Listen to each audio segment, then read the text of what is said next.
విశాఖలో పోలీస్ బందోబస్తు నడుమ జగన్ మాకవరపాలెం ప్రయాణం. విశాఖ జగన్ పర్యటనలో భాగంగా విశాఖ ఎయిర్పోర్ట్ నుంచి పెందుర్తి వరకు వైఎస్ఆర్సీపీ నాయకులు ఘనస్వాగతం పలుకుతూ గంటల తరబడి వేచి ఉన్నారు. కూటమి ప్రభుత్వం ఏర్పడ్డాక విశాఖలో జగన్ పర్యటన ప్రాధాన్యత సంతరించుకుంది. అభిమానులు, కార్యకర్తలు పెద్ద ఎత్తున స్వాగతం పలకడానికి వేచి ఉన్నారు. కూటమి ప్రభుత్వం ఏర్పడ్డాక 17 మెడికల్ కాలేజీలను పనులు నిలుపుదల చేయడంపై జగన్ చేపట్టిన ధర్నాకు వైఎస్ఆర్సీపీ కార్యకర్తలు దారి పొడవునా జగన్కు సంఘీభావం తెలిపారు. వర్షం పడుతున్న జోరు వానలో కూడా అభిమానులు జగన్ గురించి పెద్ద ఎత్తున రోడ్ల మీద పడి కాపులు కాశారు. జనసంద్రం మధ్య కార్యకర్తల నడుమ జగన్ కి స్వాగతం పలుకుతూ కార్యకర్తలు పెద్ద ఎత్తున జగన్ తో పాటు మాకవరపాలెం మెడికల్ కాలేజీకి చేరుకున్నారు. మెడికల్ కాలేజ్ సందర్శించిన అనంతరం విశాఖ కేజీహెచ్కి చేరుకున్నారు.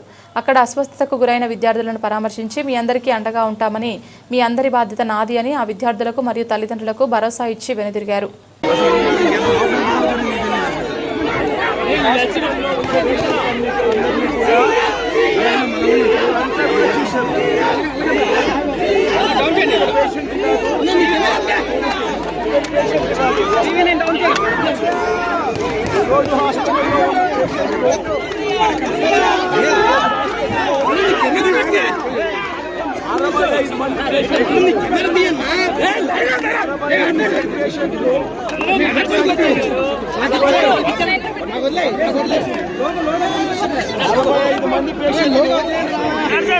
ఒకే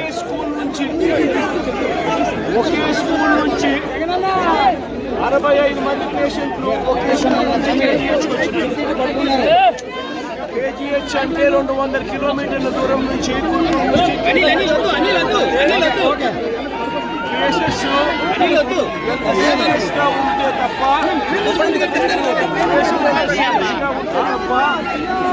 అక్కడ నుంచి 200 కిలోమీటర్ల ప్రయాణం చేసి కేజీహెచ్ తీసుకొని వస్తారు.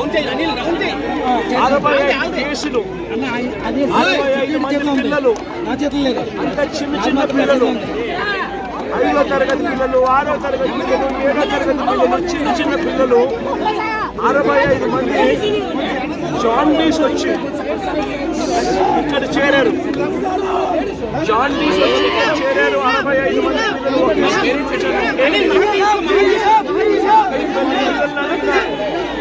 మంది పిల్లలు తల్లిదండ్రులు అడిగిన ప్రతి ఒక్కరూ చెప్పేది ఏమిటి అంటే నీళ్లు బాగలేవు. డాక్టర్ చెప్పే మాట 65 మంది ఒకే స్కూల్ నుంచి పరిస్థితి వచ్చిందంటే డాక్టర్లు చెప్పే మాట వాటర్ కంటామినేషన్. వాటర్ కంటామినేషన్ అంటే ఏంటి? నీళ్లు బాగలేవండి. ఆడ మినరల్ వాటర్ ప్లాంట్ పనిచేస్తూ ఉంటే వాటర్ కంటామినేషన్ ఎందుకు అవుతుంది? మినరల్ వాటర్ ప్లాంట్ పనిచేయడం లేదు కాబట్టి వాటర్ కంటామినేషన్ జరిగింది. ఫీకల్ కంటామినేషన్, వాటర్ కూడా ఎంత దారుణమైన కంటామినేషన్ అంటే ఫీకల్ కంటామినేషన్. ఆ స్థాయిలో వాటర్ కంటామినేషన్ జరిగి పిల్లలు జాండీస్ వచ్చి 170 మంది జాండీస్ వచ్చిన పరిస్థితి వస్తే స్కూల్ నుంచి ఇక్కడికి వచ్చిన మంత్రులు కానీ, ఇక్కడికి వచ్చిన ప్రభుత్వ పెద్దలు కానీ దీన్ని కవరప్ చేయాలని చూస్తున్నారు తప్ప సొల్యూషన్ చెప్పాలనుకుంటాం.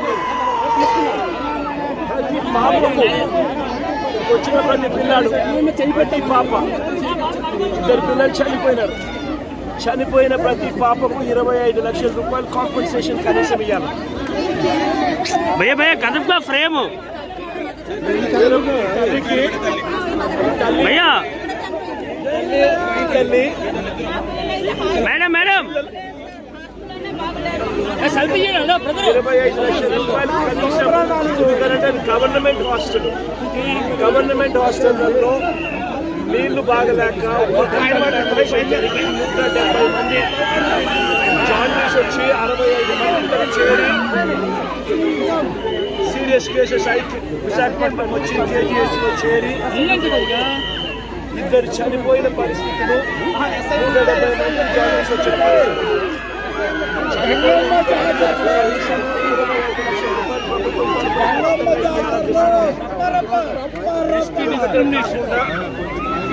వచ్చిన పిల్లలు ప్రతి ఒక్కరికి కూడా గవర్నమెంట్ రెస్పాన్సిబిలిటీ తీసుకొని 170 ఫ్రేమ్ తలా ₹1,00,000 వాళ్ళకు ఇచ్చి మినరల్ వాటర్ ప్లాంట్ స్టోర్ చేసి వెంటనే అక్కడ బాత్రూమ్లో శానిటేషన్ మీద గ్యాస్ పెట్టి గవర్నమెంట్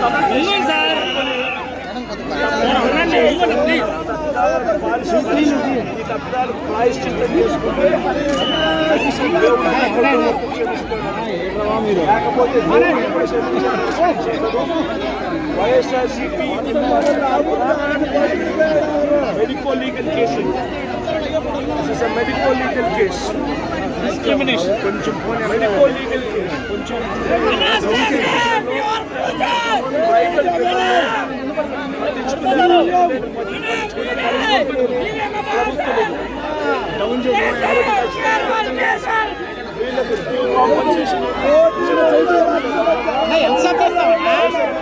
వైఎస్ఆర్సీపీ కోర్టు ద్వారా కూడా తరపుతుంది కాంపన్సేషన్ ఇప్పించే కార్యక్రమం చేస్తుంది. గవర్నమెంట్ కూడా ఖచ్చితంగా కన్ను తెరవాలి. దీన్ని కప్పిపుచ్చే కార్యక్రమం చేసే కార్యక్రమం ఏదైతే ఉందో హోమ్ మినిస్టర్ ఇక్కడికి వచ్చి వాటర్ కంటామినేషన్ కాదు అని చెప్తుంది. నాకు ఆశ్చర్యంగా ఉంది. అసలు జాండీస్ ఎందుకు వస్తుందో తెలుసా అని. జాండీస్ వస్తుంది అంటే వాటర్ కంటామినేషన్ వల్ల జాండీస్ వస్తుంది. ఒకరు కాదు ఇద్దరు కాదు, ఒకే స్కూల్ నుంచి 170 మంది వచ్చినారు. 65 మంది ఒకే స్కూల్ నుంచి జాయిన్ అయినారు ఇదే హాస్పిటల్లోనే.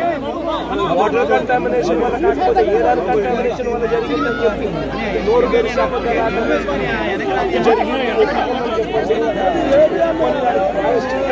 ఏమేం చేయాలో చేయాలని చెప్పండి.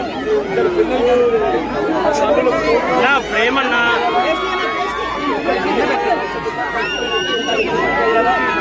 స్కూళ్ళలో హాస్పిటల్లో ఆ మినరల్ వాటర్ ప్లాంట్ రిపేర్ చేయించండి, బాత్రూమ్లు రిపేర్ చేయించండి, శానిటేషన్ రిపేర్ చేయించండి, బాత్రూమ్ మీద గ్యాస్ పెట్టండి. పిల్లలు కనీసం బతికే పరిస్థితి చదివే పరిస్థితి ఖచ్చితంగా ఉండేది.